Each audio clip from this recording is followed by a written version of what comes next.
This is the Elevate Construction Podcast, delivering remarkable content for workers, leaders, and companies in construction wanting to take their next step. Get ready to step out of your comfort zone with Jason Schroeder as he encourages you to do better, live a remarkable life, and expect more. Let's go.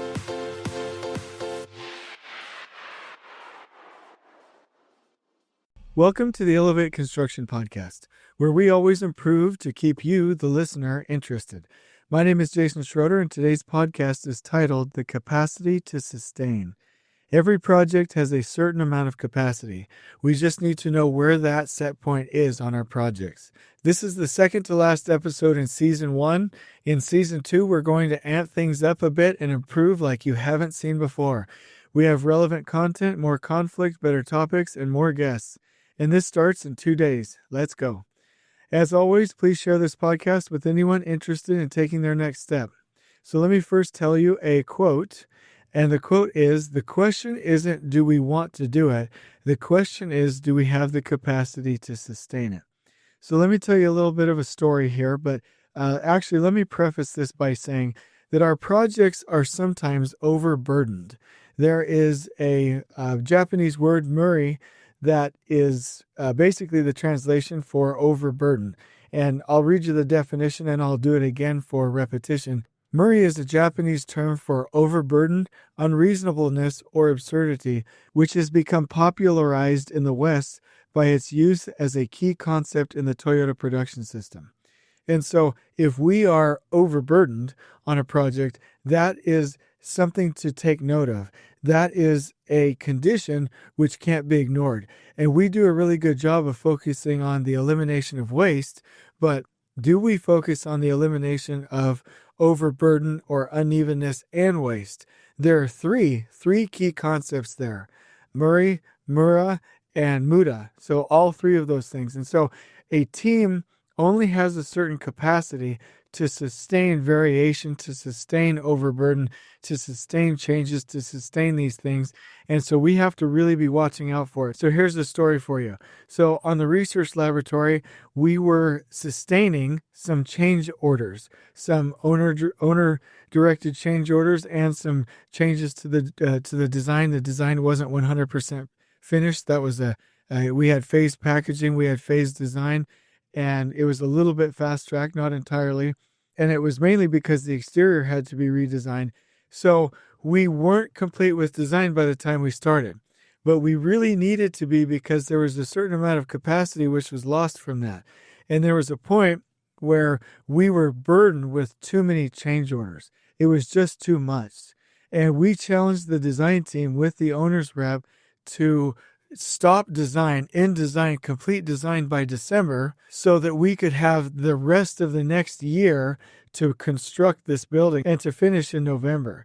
And so we kept pointing them in that direction. We kept saying, hey, we need you to finish by December. We need you to be finished by Christmas so that we will have the capacity next year to sustain owner-directed change orders and any other variation that comes our way to build this project. So we challenged the design team. Our owner's representative was very smart. She was the best that I've ever seen, still the best that I've ever worked with. And she was smart enough to recognize that this was a problem and knew that she should be looking at cost, but also looking at schedule, also looking at the capacity of the team. And she was very smart in that way. There are so many owner's representatives out there that will just dive into finances, just dive into schedule, and that's not wise. We have to look at the team as an extension of ourselves.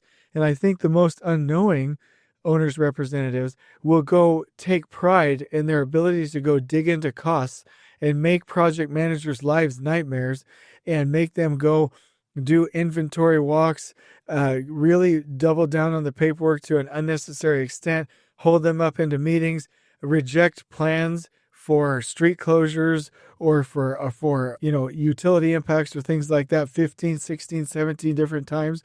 And they take pride in exercising the project manager, the PE, and the people on site because it gives them a sense of control. It gives them a sense of power. But at the end of the day, what they're doing is they're hurting the team that they're overseeing and their capacity to finish the project. And so on the project that I'm talking about, the design representative wasn't helping. And we really had to hold a hard line. And in the owners' meetings, in the OAC meetings, we would say, this is hurting us, we have to stop. This is hurting us, we have to stop. This situation, these additional design changes, our inability to finish design right now is hurting us. It has to stop. And finally, we got enough help rallied around our cause to get it to where the design did stop. They brought in some additional help from the construction administration side on the design side to answer RFIs, to help us with submittals and get us through that point. And we did finish by Christmas. And then we had the capacity to sustain the owner change orders. And there was a time where we were then added, probably 2 or 3 months before the end of the project, we were added a very large area, very large change order, another large addition to the building. And so we negotiated adding another project engineer to our general conditions to help us through that. And most owners, like I said, will say, oh, you can't price this change order with additional general conditions. You know what I mean? Like, you're not going to add additional staff. And that's really not wise, because it ignores our capacity to sustain variation, to sustain changes, and to absorb those things. And so on that project, everyone had the capacity, and most of us were in the field those last 3 months finishing that project. And it was a success because we were always focused on team balance first and the capacity to sustain first. And we even had a little Excel checklist that had a number of tabs, and each member of the team would fill out a different tab. And when you filled out the tabs, it would grade things like, does the design team take their fair share of the burden? Are there too many RFIs? Are there too many submittals? Are things bucketed properly from a financial standpoint? Do we have the capacity we need to absorb these changes? In addition to like 25, 30 other different key indicators that were graded on this thing, and then it would aggregate all the totals, and then we would go through there, and any of the reds, anything that was under 75 on the grading criteria as an average from the team, from the aggregated scoring, we would go focus on that, and we would partner with our owner to say, hey, we're out of balance here. And so that's how important it was to us. So the principle is that your project team only has so much capacity. When design changes happen, that eats up your capacity. When you have too many RFIs, that eats up your capacity. When you have too many change orders, that eats up your capacity. When you have too much work in your babysitting trade partners, that eats up your capacity. When you have a detail that is exercising members of the team unnecessarily, that eats your capacity.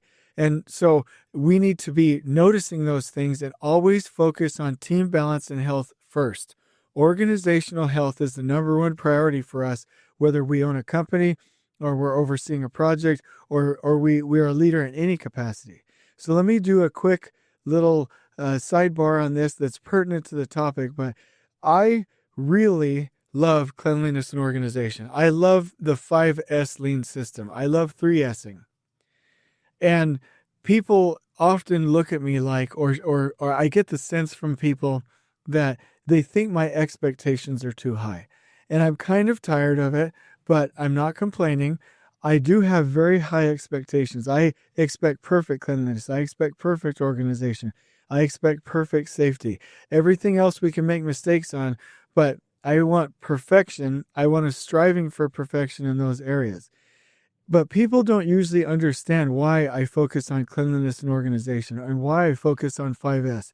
And if you hear Paul Akers talk, you'll get the hint, or you'll notice that what he says is, we don't 5S to 5S, we 5S, we 3S to find problems.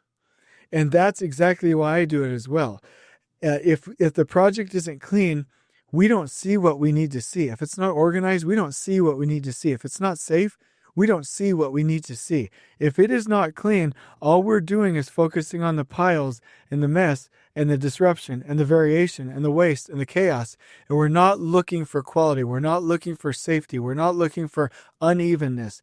We're not looking for overburden. We're not looking for waste. So when we go 5S something, when we go 3S something, we will find the problems. And then we need to fix the problems in order for us to be remarkable and to run a remarkable project. And so there are people out in the lean industry that will say, oh, you don't have to start with 5S. You shouldn't start with 5S. You have to know where to apply 5S before you do that. And I've heard some of these people, these authors, actually get annoyed, and I'm annoyed back.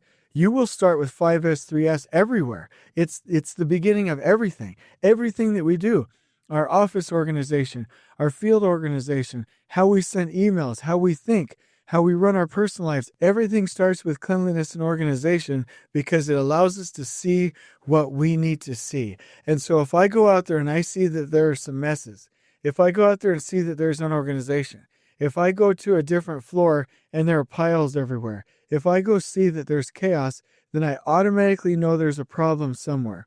There's a root cause, there's a foreman, there's a worker, there's a process, there's a capacity, there's a manpower problem, there's a schedule problem. Something is uneven. Some system is overburdened, and I want to go find out what that is. And so if I go to a project and I say this isn't clean enough, I'm not saying, hey, just go, put extra resources on it, do composite cleanup crews and things like that. I'm saying find the root cause of the problem and let's fix it. And so that's why I love those systems. There are some other signs as well of a project in trouble that is suffering from unevenness and overburden.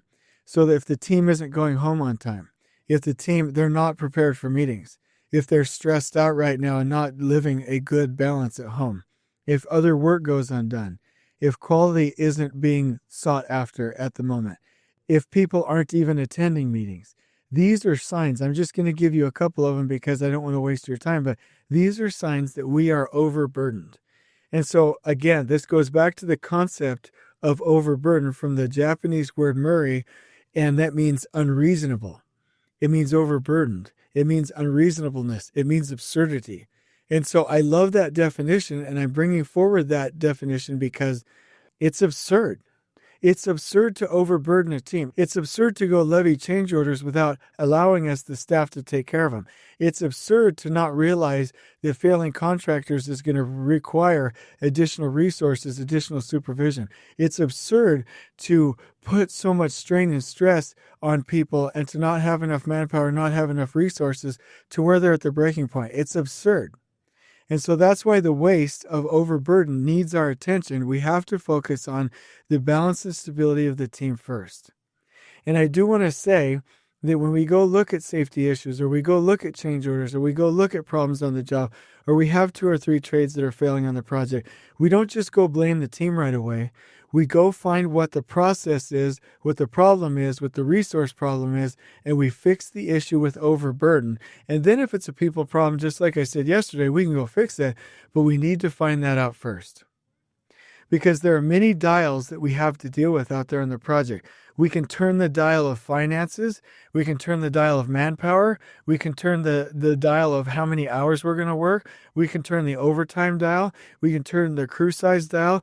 But we shouldn't turn the overburden dial to make workers work too fast or to work too hard or to work outside of safe parameters. And so we have if we have a little superintendent, project manager, project control board, and it's like manpower, finances, change orders, doing this later, asking for a time extension, hours worked, working weekends, getting another crew, supplement. All of these dials you can turn freely. But what I'm saying is we cannot turn the dial of just tell the team to get it done and work through it, even though they're overburdened. That is something that needs to remain constant, and we can turn all of the other dials. And so if there is overburden on a team, a decision has to be made. We need to prioritize. We need to push things to the end of the line if need be, and really know what's important right at the moment. And we need to really get the concept of doing first things first. Let me give you just one more little story and then we'll close this thing out. I was waiting at the tire store the other day, and you guys know this too, and I want you, when you hear this story, I want you to be pissed off. I want you to be so upset that you feel like you're there with me. So I go in the tire store, I'm picking up the truck for my son and my wife, and I walk in, the front desk representative is on the phone and finishes the conversation and gets all the order details done, doesn't say anything to me. The other person is out chitty-chatting with the other folks in the shop. And, hey, I can assume the worst or I can assume the best, but they weren't taking care of me. Anyway, The person at the front desk got off the call, started talking to me, and then received a phone call that wasn't on hold, a brand new phone call, and told me to hold, and took this phone call and was on that phone for like 10 minutes. And does anybody see the problem with that? There was no one-piece flow. The next piece in the line for them to take care of in their little semi-pseudo, manufacturing line was me. I was the next product they had to work on. I was the next client they had to attend to. And by being addicted to the phone like Pavlov's dog and taking that phone call and interrupting that and making me hold, that was waste. That's not doing first things first. That's not having things in order. That's not one-piece flow. And we do the same thing on our project sites. We say, okay, here's my customer. I'm already signed up with the customer. A customer standing right in front of me. Let me pick up this change order phone call and interrupt my normal work for this change order phone call and piss off my regular customer. And it's like, wait a minute, that's not how things are done. We take care of our contract prime work first. We do first things first. We make sure we are not overburdened. If we have to get additional resources and other things for change orders or for changes or for things that are throwing us out of whack, we need to do that, make a decision, prioritize, get things fixed, and actually solve the root cause. And the current condition is that most people are like that tire store front desk agent or manager or whatever they were, where they're going to pick up the phone. If the phone had rang 3 or 4 times, I bet they would have answered the phone. How many change order phones are we answering ahead of or interrupting the main work that we already have? And when are we going to understand? When are you going to understand? When am I going to understand? When is the industry going to understand that we have to do first things first, that there's a capacity that we have to sustain changes, and that if we're over capacity, we have to fix it. So the challenge is focus on team balance first. Get yourself a scorecard. Be intentional about it. Check in on team meetings. Watch people. Watch for unevenness. Watch for overburden, and watch for waste. And if you see it, do something about it. The vision for this is that everybody on the project team can live a remarkable life and not be overburdened by the sins of somebody else. Let's have everything bucketed the right way. If we're careful with finances, let's also be careful with time. If we're careful with the neighbors and the customers and the owner, let's be careful with our families as well. If we're careful about the capacity of the owner's representatives and the engineers and the municipalities inspectors, let's also be concerned about the capacity of our own project teams. And if we do that, we can run a beautiful, remarkable project and win every single time. So if you have any questions, if you want to give me feedback, you want to do an interview, or you even just want to send questions by email, I'll keep it anonymous. I want more questions. Somebody the other day sent me 2 or 3 questions I'm working on right now. I'm going to form those into podcasts. I absolutely love feedback. So in closing, let's make this happen. Let's make our team capacity, our capacity to sustain. Let's make sure that we're watching that and live a remarkable life. On we go. Please join us next time in elevating the entire construction experience for workers, leaders, and companies coast to coast. If you're enjoying the show, please feel free to share with your construction colleagues and help us spread the word by rating, subscribing, and leaving a review on your preferred podcast listening platform. We really appreciate it. We'll catch you next time on the Elevate Construction Podcast.